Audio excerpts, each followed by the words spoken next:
as we approach the helipad site, that would be completing the cycle on the eastbound approach for traffic. TMR will have vehicles will be stopped there at the stop slow point, waiting their turn to head up the hill. Obviously there will have been potentially some delay to motorists travelling, heavy vehicles travelling through the site, and I think TMR is very appreciative of drivers' patience, being aware that unfortunately with these jobs, the only way to do them is to do them. We'd love to,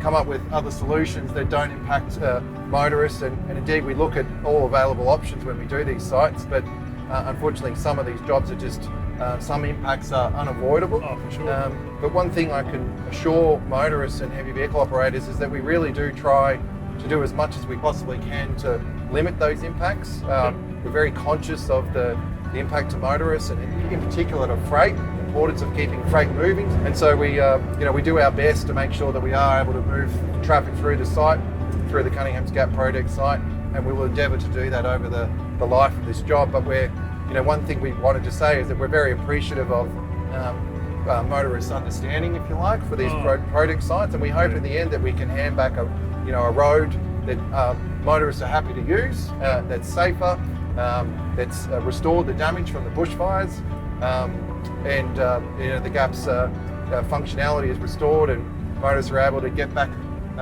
to ordinary use of this site. It is, it's a very major freight route, so large vehicles, like large heavy vehicles, we're looking at around about 1,830 vehicles in a 24-hour period over this crossing, so it's a very, very busy road, it is a major freight route. That's just heavy vehicles, so 8,000 vehicles a day altogether. That's amazing numbers. Yes, so it is a very important freight route. It's part of the National Highway.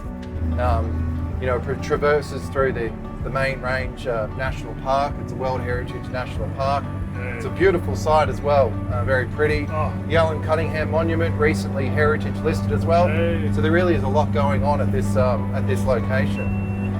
And coming down the range too, like if you wind your windows down, you'll see, you can hear the bellbirds, so that's a nice thing too.